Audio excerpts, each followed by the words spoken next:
Why more hours cannot build wealth, and what position does instead.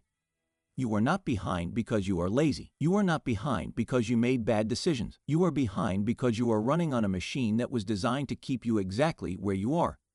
And someone convinced you that the solution was to run faster. 6 months ago, you took a second job. You are earning more than you have ever earned in your life. And you are still barely saving. And somewhere, quietly, you have started to wonder if the problem is you. It is not you, but it is not the economy either. It is not bad luck. It is not timing. It is the structure of the work itself. Rockefeller stopped working hard at a point in his life when most men were still adding hours. He did not stop because he gave up. He stopped because he understood something that most people never examine. Effort applied to labor produces income. It does not produce wealth. The two are not the same thing. They have never been the same thing. And the system you are operating inside has a very strong interest in making sure you never notice the difference. This will show you the machine. Not how to feel better about it. Not a list of things to try. The machine itself. What it is, how it runs, and why more effort is the one input that cannot change the output. By the end, you will not be inspired. You will simply see it clearly. And you will not be able to unsee it. There is a specific feeling that arrives around month 5 or 6 of working more than you ever have before. It is not exhaustion. Exhaustion you expected. This is something quieter. It is the arithmetic not adding up. You do the mental accounting again. More hours. More paychecks. The numbers are real. The deposits are real. And yet the savings line barely moves. The breathing room you expected. The margin you were told would appear if you just worked harder.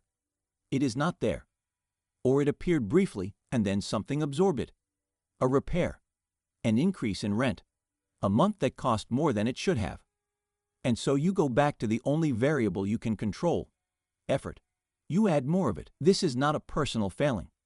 This is what the structure produces. You are behaving exactly the way the structure asks you to behave. And the structure is returning exactly what it was built to return. The reason this is happening is mechanical, not moral. It has a name.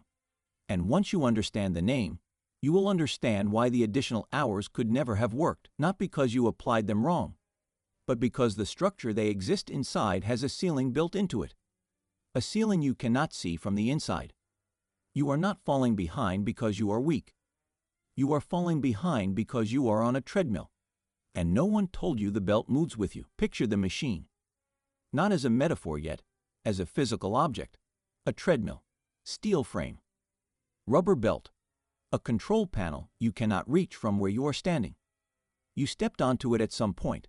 School, first job, first paycheck. And you have been running ever since. The machine does not care how fast you run. That is the first thing to understand. The belt is not fixed. It responds to your speed. You run faster. The belt adjusts. The distance between you and the front of the machine does not change. It cannot change. The machine is not designed to let you reach the front.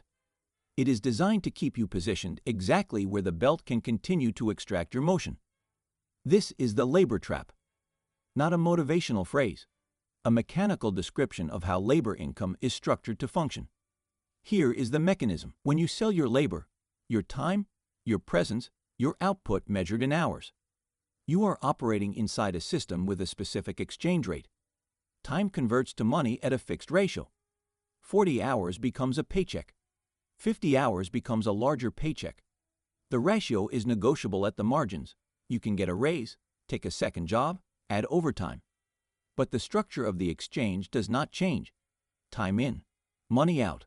The belt keeps moving. The trap is not that the exchange is unfair. The trap is that the exchange is finite.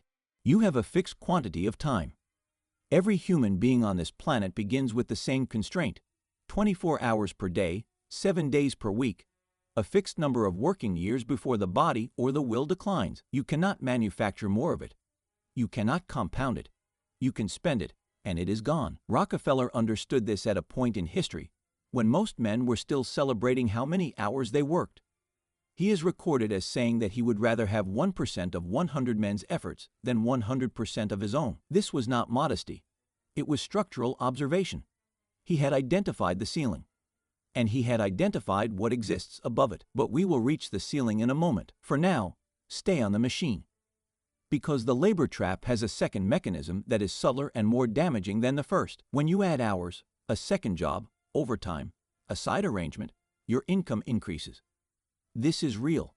The number is real. But something else happens simultaneously that the number does not show you. Your costs of operating at that level also increase. Sometimes visibly, transportation, food, clothing, childcare, sometimes invisibly. The fatigue that makes the cheaper option impossible.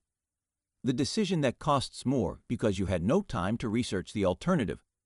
The slow erosion of the capacity to manage money carefully because managing money carefully requires a resource, attention, that you no longer have. The belt speeds up. This is not a coincidence of your particular circumstances. This is what the structure produces when it is pushed. The system does not only extract your time. It extracts the cognitive surplus that would allow you to think outside the system. The man who is working 60 hours a week to make ends meet does not have idle hours in which to study leverage, to examine his position, to ask the structural questions this video is asking. He is running. That is the design. And here is the part that must be stated plainly, without softening. The additional income from the second job does not accumulate into capital at the rate that would change your structural position. It is absorbed by the cost of generating it, by the lifestyle pressure that rises with income, by the emergencies that a body under sustained pressure eventually produces, by the simple arithmetic of a savings rate that cannot outrun an expense rate when both are being driven by the same machine. You are not spending recklessly. You are not undisciplined. You are experiencing the natural output of a system that was built to return labor costs to the economy, not to accumulate capital in the hands of the laborer. Rockefeller did not say this to be cruel. He said it because the ledger said so. The labor trap is not a gap in your effort. It is a feature of your position, and position, not effort, is what determines the output. The question is not how to run faster. The machine does not care how fast you run. Return to the machine. You have been on it long enough now that the motion feels normal. You have adapted to the speed. You have found a rhythm. And someone watching from outside might reasonably say, "Look at how well he runs. Look at how hard he works." What they cannot see, what you cannot see from inside the machine, is the ceiling. Every structure has a constraint built into it, an architectural limit that cannot be engineered around from within the structure itself. The ceiling of a room cannot be raised by moving the furniture. The ceiling of labor income cannot be raised by adding more labor. This is the linear ceiling. The mechanism is simple. Income from labor scales linearly. 1 unit of time produces 1 unit of income. 2 units of time produce 2 units of income. The relationship is direct, proportional, and bounded by the total number of units you can supply before the supply runs out. There is no compounding in this structure. This is the critical distinction, and it is the one that is never stated clearly in conversations about financial progress. Wealth does not accumulate linearly. Wealth accumulates geometrically. Capital placed in a position that generates returns does not add, it multiplies. The second year does not simply repeat the first year. It builds on top of it. The position produces its own motion. Labor does not do this. Labor begins again every Monday. Rockefeller's refineries did not begin again every Monday. They ran. Whether Rockefeller was present or absent, awake or asleep, the refined oil moved through the pipeline. The contracts fulfilled themselves, the capital returned and accumulated. He had moved from a structure that scaled linearly to a structure that scaled geometrically. He did not work harder to get there. He changed his position within the system. Now understand why the ceiling matters for you, specifically for the position you are in on the machine. You are 33 years old. You are working 2 jobs. The maximum income available to you inside the labor structure, if you ran the machine at its absolute limit, is finite. There is a top speed at which a human being can operate before the costs of operation consume the output. Most people reach it before they expect to. The second job produces diminishing returns, not just financially but physically, cognitively, relationally. The machine has a top end, and that top end, even optimized perfectly, does not produce wealth. it produces income. Income and wealth are different outputs from different structures. Income is what the machine returns when you run. Wealth is what accumulates when position generates return independent of running. The ceiling is not a reflection of your potential. It is a structural consequence of the contract you are operating inside. The implicit agreement that your time converts to money at a ratio determined by someone else, for a duration determined by someone else, inside a system designed to return value upward through the structure rather than outward to the laborer. This is not a moral argument. It is not a political argument. It is mechanical observation. The refinery extracts. The pipeline carries. The capital accumulates at the source. The laborer, whose effort made the refinery possible, receives a wage. The wage is real, but it is not a share of what the refinery produces over time. It is a one-time payment for a one-time unit of effort. The ceiling is this: wages do not compound. Labor does not compound. Effort does not compound. And compounding is the only mechanism by which wealth, structural, durable, generational wealth, has ever been built. You cannot compound what you spend to generate. You cannot compound time. You can only compound capital in position. And getting capital into position requires, first, getting off the machine, not running harder. Getting off. The treadmill does not have a finish line. It has a belt that moves with you. Every extra hour you add is faster running on the same belt. The ground beneath you is controlled by the machine. Speed is not progress when the machine controls the ground. The ceiling is not a challenge to overcome with more effort. It is the reason effort cannot work. Step off the machine for a moment. Not permanently. Not yet. Just long enough to look at it from the outside. From here, you can see what you could not see while you were running. The frame, the belt, the control panel, the way the speed adjusts when the runner adjusts, the way the machine is calibrated not to propel, but to contain. From outside, it is obvious. From inside, it felt like forward motion. This is what Rockefeller saw when he looked at labor. He did not see laziness as the enemy. He did not see effort as the solution. He saw a structural question. Where must a person be positioned inside the system for the system's own motion to work in their favor rather than against them? The answer was not a new work ethic. It was a new location. This is the position shift, not a mindset, not a method, a structural relocation. From a position where your effort generates someone else's compounding return to a position where capital generates your own. Understand what this means precisely, because it is easy to hear it as abstraction and harder to hear it as mechanics. When you work for income, you are positioned downstream. The value you create flows upward through the structure, to the owner, to the shareholder, to the entity that holds the system. You receive a portion of that value in the form of a wage. The portion is real. But the structure is designed so that the portion you receive is always less than the value you generate. Otherwise, the entity above you in the structure has no reason to employ you. Your labor must produce surplus. The surplus is the point. You are not paid the surplus. You are paid the cost of keeping you on the machine. This is not exploitation as a political idea. This is arithmetic as a mechanical reality. Rockefeller did not escape this by working harder.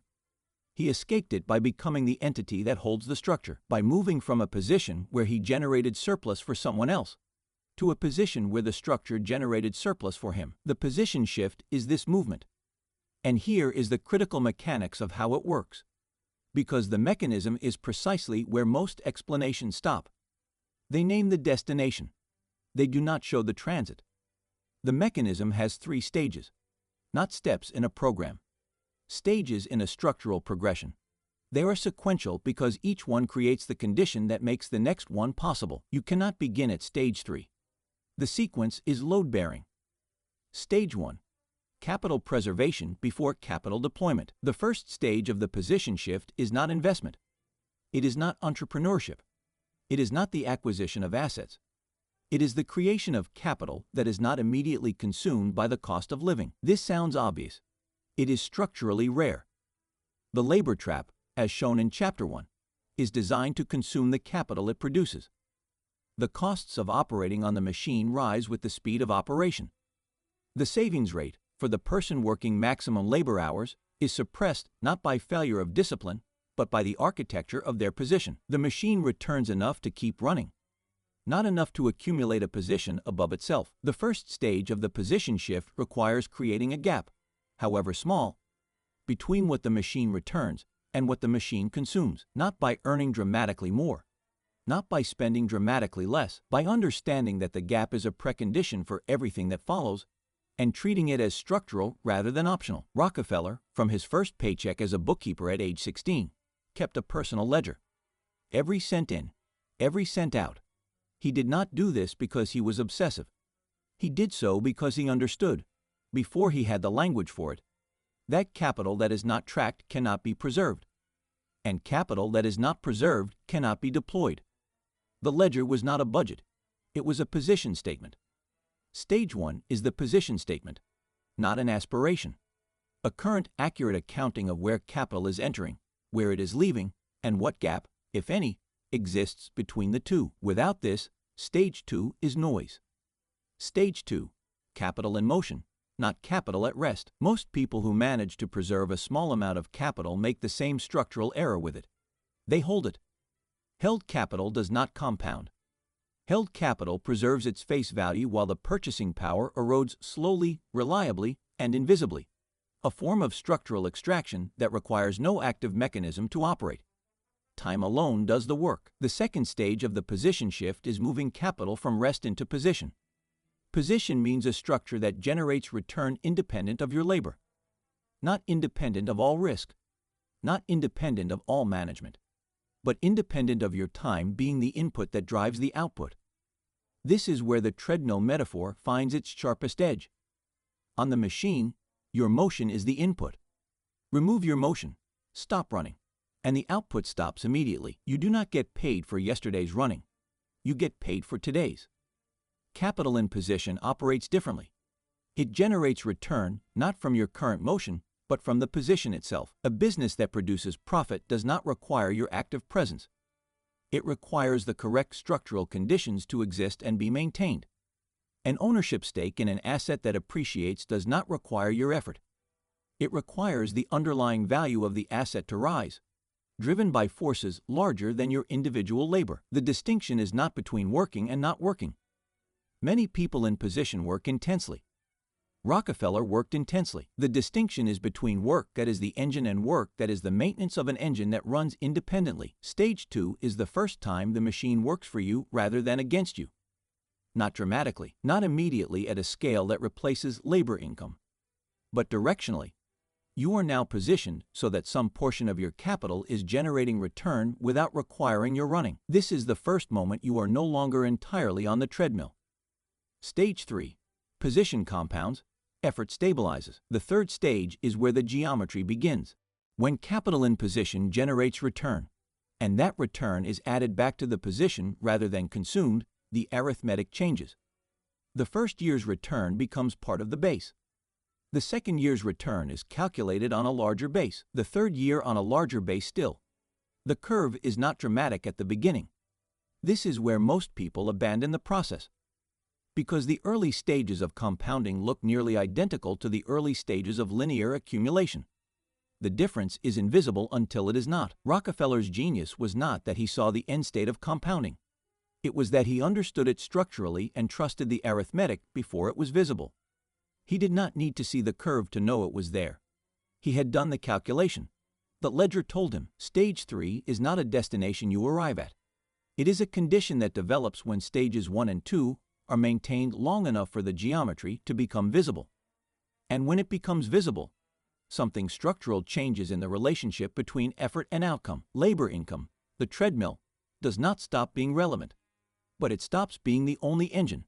And the moment it stops being the only engine, the ceiling of the labor structure becomes a ceiling you are no longer standing under. You are not on the machine. You are next to it, operating it. And the distinction between those two positions is the entire distance between income and wealth. Now here is what the position shift is not, because this is where the concept is most frequently distorted, most frequently sold as something it is not, and most frequently used to extract money from the very people who most need to understand it clearly. The position shift is not a product. It is not a course. It is not a community you join or a system you purchase access to. It is not a specific asset class. Not cryptocurrency, not real estate. Not any particular instrument someone is selling as the mechanism. It is a structural logic, a way of evaluating every financial decision by a single question. Does this move my capital into a position that generates return independent of my running? Or does it keep me on the machine? A second job does not pass this test. It adds speed on the same belt. A high-interest savings account barely passes this test. The return exists, but it is too small and too slow to constitute a position that changes the ceiling. An ownership stake in a business, your own or someone else's, can pass this test if the structure is sound and the return is real rather than promised. Capital deployed into assets that generate income, property that rents, instruments that pay yield, equity in enterprises that grow, can pass this test under conditions that require examination rather than trust. The test is not which specific vehicle. The test is the structural question. Every financial choice either moves you toward position or keeps you on the machine. Rockefeller applied this logic to every decision. Not instinctively, deliberately, with a ledger. The position shift requires patience in a way that effort does not. Effort produces results that are visible immediately. The paycheck arrives, the hours are confirmed, the output is measurable. Position produces results that are invisible for long enough that most people conclude the mechanism is not working and return to the machine. This is the final function of the treadmill that must be named. The machine is not merely a trap. It is a comfort. It is certain. It is immediate. It returns a known quantity for a known input. The person standing next to the machine, building a position, does not have that certainty in the early stages. The curve is not visible yet. The return is real but small. The discipline required to hold the position rather than return to the running. That is the actual distance between the two structures, not intelligence, not opportunity. Structural patience. Rockefeller accumulated his first billion not by being the most talented man in the room. He was patient in a way that the men on the machine could not afford to be, because they had not yet built a position that made patience possible. Position makes patience possible. Patience allows position to compound. Compounding is the only mechanism that produces wealth. The treadmill is designed to make the sequence feel inaccessible. It is not inaccessible. It is sequential. And the sequence begins not with a dramatic exit from the machine, but with the first, small, deliberate movement of capital from consumption into position. That is the shift. Not a leap, a relocation. The machine is still running. You can hear it. You will hear it for some time, possibly for years.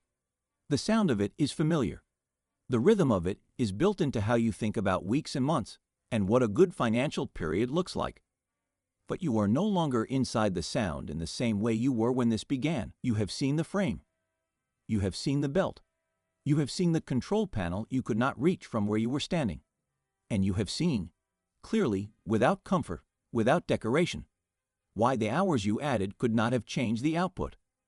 Not because you failed to apply them correctly, because the structure they exist inside has a ceiling that effort cannot move. The labor trap returns what labor costs to generate.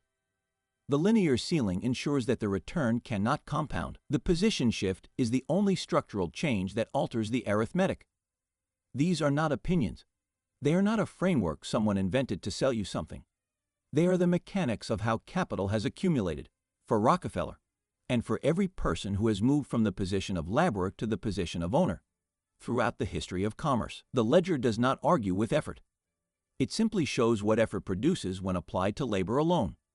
And what it produces reliably, across time and circumstance, is income that is absorbed by the cost of generating it.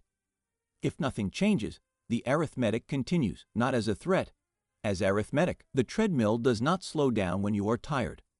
It does not stop when you have worked enough hours to deserve the stop.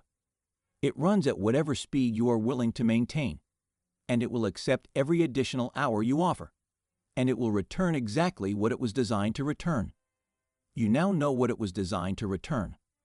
The only remaining question is a structural one, not how to run faster, where to stand,